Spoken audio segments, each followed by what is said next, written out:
Bonjour Didier, après match samedi soir, vous aviez pointé devant nous le déficit athlétique, c'était les mots que vous aviez employés après la défaite. Est-ce que dans ce match qui arrive 3 jours après, vous pensez que vous êtes à l'abri de ça, que ça en sera autrement ou c'est trop compliqué? Non, non, on n'est pas à l'abri. Je l'avais constaté avant aussi, pour différentes raisons, sur les joueurs qui sont là, l'enchaînement de 3 matchs. C'est pour ça que je vous avais dit, un de mes objectifs, même si ça va à l'encontre de la performance collective, c'était de revoir le maximum de joueurs sur ces 2 matchs. Donc c'est pas parce que le résultat était négatif et le contenu aussi samedi que je vais changer ma vision. Je considère que c'est le moment de faire ça par rapport à ce qui nous attend. Et rajouter à ça, après ce qui s'est passé, les données que nous avons en interne, voilà, n'ayant que 3 jours, ça va dans ce sens-là pour moi, pour préserver les joueurs, pas prendre de risques, surtout, et puis remettre des joueurs pour les remettre, en sachant que s'ils ne sont pas déjà là en pleine possession de leurs moyens, ça n'a pas de sens non plus. Didier, bonjour. Oui, avis. Au Marseille. Juste 2 questions. La première. La première. Juste ton retour ici au Vélodrome, ce que tu en penses, comment tu es. Et puis la deuxième, un mot sur le régional de l'étape, Klos. Si tu peux nous dire 2 mots.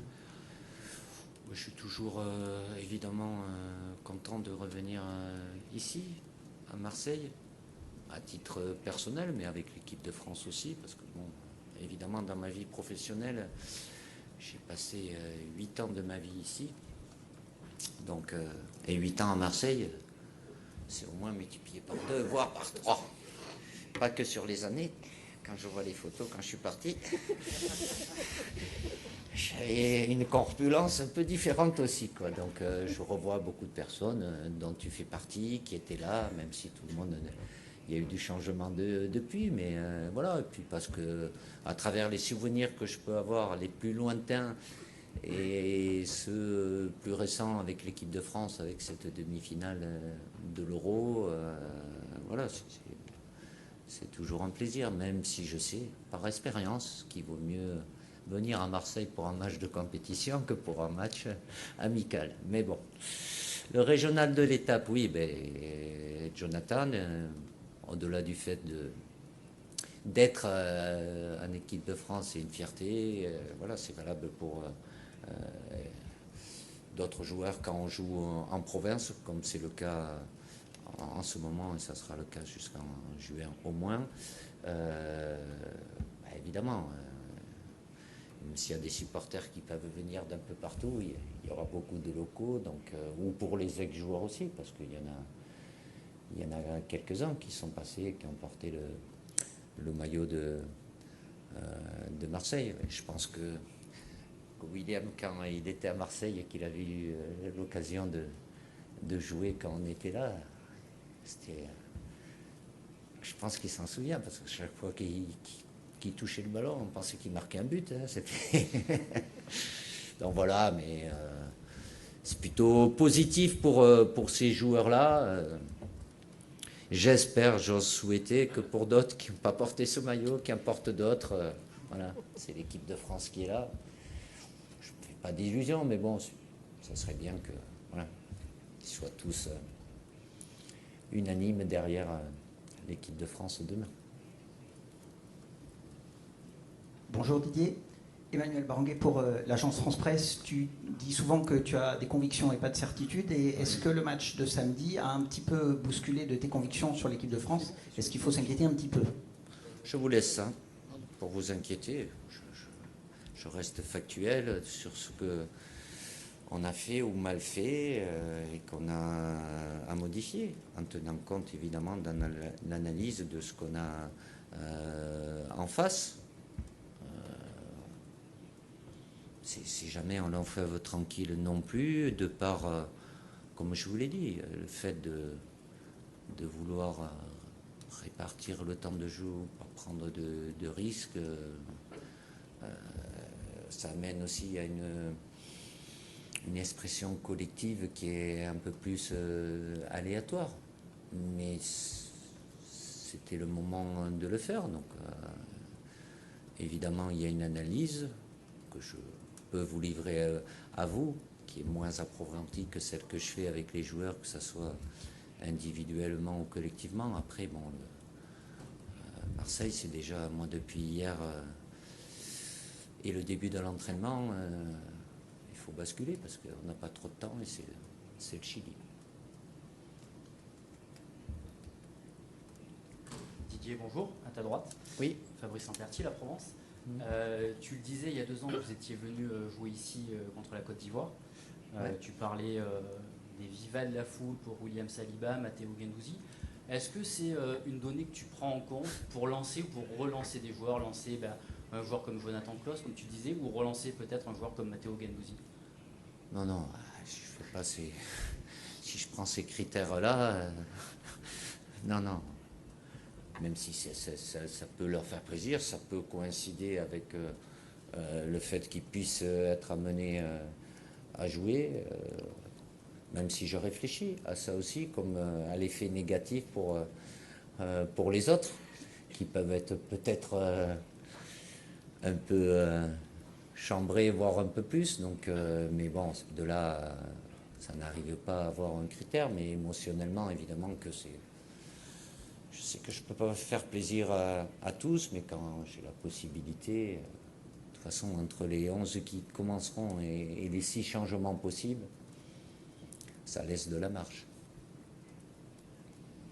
Bonjour Didier. Est-ce Oui. que Mike Maignan peut débuter demain? Il est prêt. Il y a une séance après, mais pas de souci. Bonjour Didier, Philippe Saint-Fourche pour RTL. Dans l'analyse de la défaite face à l'Allemagne, oui, enfin, pour revenir sur le, Ah, vous revenez encore. le jeu. Moi, j'ai basculé, hein, mais bon, allez-y. Alors, dans les enseignements plutôt Oui. qu'on peut en tirer, on a pu constater Je vais être un petit manque de lien. teubé, comme ils disent les jeunes. Hein? Donc on a pu Allez, va, je vais éventuellement répondre. constater un petit manque de lien entre le milieu de terrain et l'attaque. Est-ce que, au-delà du choix des hommes, est-ce que il y a une remise en question peut-être de l'animation offensive du fait de l'absence évidemment d'Antoine Griezmann? Le liant, il y en a manqué pas que sur le liant défensif aussi, il n'a pas été bon. Donc on n'a pas eu beaucoup de liants par intermittence. Après Antoine, il n'est pas là, on sait bien. Donc parce que cette équipe allemande ne nous l'a pas permis ou on n'a pas su le faire aussi. C'est spécifique à l'adversaire, mais liant, oui. Sur le fait de créer des problèmes à l'adversaire, d'avoir des occasions, on en a eu, mais on en a surtout beaucoup concédé aussi, et on aurait pu en avoir plus. Donc c'est que on n'a pas été performant sur ce plan-là, mais je peux faire le constat sur tous les plans. Dans l'équilibre collectif,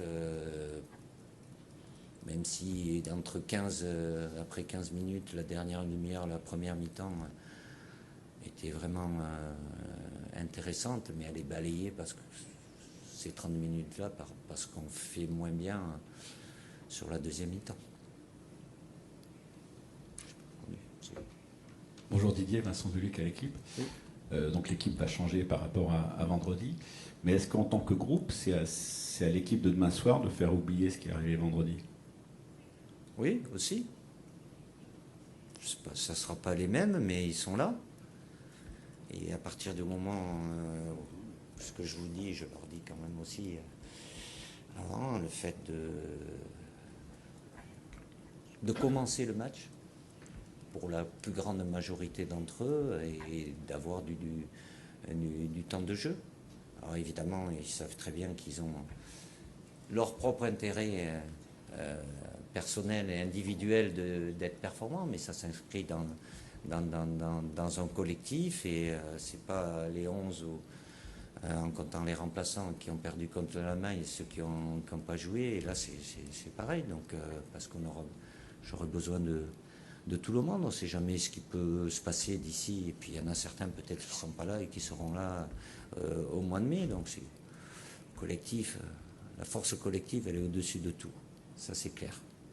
Après, il y a du talent individuel, mais ils s'inscrivent tous. Ils ont bien conscience des manques qu'on a eus, même pour ceux qui n'étaient pas... Des fois, de ne pas jouer, d'être sur le banc et de voir, on se rend compte aussi. Après, quand on y est, on sait ce qu'on doit faire. Bonjour Didier, Louis Vix, Infosport Plus Canal. C'est un sujet qu'on évoque régulièrement avec vous depuis plusieurs mois. William Saliba, qui a du mal encore à retranscrire ce qu'il fait de très très bien à Arsenal. C'est parmi aujourd'hui les meilleurs défenseurs de Première Ligue et donc d'Europe. C'est votre jugement. Oui, c'est mon jugement, et celui de beaucoup d'observateurs aussi, je pense. Vous n'êtes pas d'accord avec ça? William Saliba, il ne fait pas partie des... Il fait une bonne saison. D'accord. Oui. Et je le vois alterner des choses qui me plaisent un peu moins aussi, mais s'il est là, il est appelé régulièrement. Après, il ne peut pas avoir... la même analyse faite sur lui en équipe de France, puisque malheureusement pour lui, il a un temps de jeu qui est plus réduit, et quand il l'a eu, ça ne s'est pas forcément très bien passé, même si j'ai conscience de ne pas l'avoir mis non plus dans les meilleures conditions, puisque c'est des matchs où il y a beaucoup de changements. Oui, la hiérarchie jusqu'à maintenant ne lui est pas favorable en tant que titulaire, mais... il est là, et le fait qu'il soit là est quelque chose d'important. Donc, il sera amené lui aussi à avoir du temps de jeu. Je voulais juste faire la comparaison, par exemple, avec un joueur comme Dayoub Upamecano. On sait qu'il a mis du temps à avoir un petit déclic en bleu. Sur quoi on travaille? Est-ce que vous espérez que là, dans les prochains jours, voire même demain... Ça dépend, ça met des fois plus ou moins de temps. La seule différence, c'est que Dayo avait eu du temps de jeu que peut-être William a eu moins. Des fois, sur certains joueurs, je fais en sorte d'insister parce que ça peut être aussi dans la confiance, ça peut être des petits blocages des fois qui peuvent basculer à travers... un joueur qui est en confiance, c'est quelque chose d'important pour jouer avec plus de sérénité. Donc, il y en a, ils n'ont pas ce souci. Il y en a des fois, ça met un petit temps. Mais en ce qui concerne William, c'est que son temps de jeu et d'expression a été réduit. Donc, ça ne va pas dans le sens d'avoir une sérénité et une confiance maximale. Bonjour Hugo Delon du journal L'Équipe. Cette équipe a montré ces derniers mois, ces dernières années, une force de caractère importante. On l'a vu pendant la Coupe du Monde, mais aussi après. On ne l'a pas vu du tout contre l'Allemagne. Est-ce que pour vous, le leadership a été défaillant contre l'Allemagne? Est-ce que vous attendez plus d'un Kylian Mbappé, d'un Aurélien Tchouaméni, de ce point de vue-là? Des analyses radicales par moment. Un match, il balaye tout, quoi. Je connais les joueurs, c'est pas qu'on a été défaillant, on a réagi après que peu importe le leadership, je sais pas, après vous pouvez, si vous attendez de Kylian qu'il hurle sur tout le monde, c'est pas Kylian non plus. Il est devenu capitaine, certes, lui, s'il y a à montrer la voie, c'est de par... ce qu'il fait sur le terrain, même s'il est amené à s'exprimer. Non, il n'y a pas c'est pas parce qu'un match, quand c'est difficile, n'importe quelle équipe, ou très difficile par moment, ça sert aussi à ça, mais ça n'enlève pas tout ce qui a été fait avant, ça ne donne pas de garantie non plus, ça remet un peu en éveil, mais c'est pas tellement le leadership quand on est moins bien, le fait de... C'est pas parler pour haranguer les autres, parce que ça, vous le voyez, lui, c'est un leader. C'est plus le fait de se parler entre les lignes pour pouvoir corriger des fois des positionnements, ça, on doit être capable de le faire plus. Mais quand je dis ça, c'est ceux qui sont devant, c'est plus compliqué pour le faire, parce qu'ils n'ont personne, c'est plus aux défenseurs pour les milieux pour... voilà. C'est pas quelque chose... Des fois, c'est naturel sur certains joueurs, d'autres, ça l'est moins, mais je ne peux pas parler de communication, parce que la communication, pour moi, c'est plus quand on s'adresse à vous. Là, c'est plus parler, tous, mais ils n'ont pas forcément l'habitude, ou ils ne sont pas habitués, mais ça, dans des périodes plus difficiles, ça permet de corriger. Bonjour Didier, ici Rémi Farge de l'Est Républicain. Petit mot sur le Chili. En choisissant cet adversaire, à quelles caractéristiques... Ah non, je n'ai pas choisi, vous savez. À quelles caractéristiques... Regardez, on en a deux, on ne sait pas encore, c'est dans 2 mois, c'est compliqué. Très bien, je suis très content, c'est un adversaire qui n'a pas les mêmes caractéristiques que l'Allemagne, même si, bon, c'est sud-américain, donc au niveau engagement, il y a ce qu'il faut. Voilà, c'est une équipe avec plus des joueurs petits gabarits, vifs, rapides, donc plus en jeu au sol. Bon, ils ont changé de sélectionneur aussi pour le premier match et cette victoire qu'ils ont obtenue en Albanie. Donc forcément des changements, parce que ce sera les mêmes, mais par rapport à ce qui avait été fait avant, puisque nous, on a l'historique, on remonte à 6, 7, 8 matchs avant. Mais c'est une opposition différente, pas forcément habituelle pour nous, parce que c'est spécifique aux équipes sud-américaines. Quand on joue en championnat d'Europe, ils ne sont pas prévus, ils ne sont pas invités, mais bon, ça peut arriver qu'on ait des adversaires aussi. Voilà, c'est une opposition différente, mais elle a beaucoup de qualités. Et ça pèse lourd offensivement en termes d'efficacité.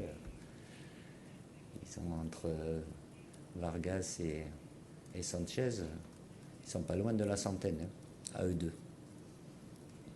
Bonjour Didier, ici, premier rang. Oui.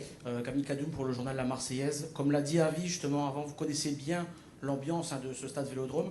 Est-ce que déjà c'est un supplément d'âme, vous pensez, pour les joueurs de jouer dans un stade où il y a une ferveur reconnue justement dans l'Hexagone?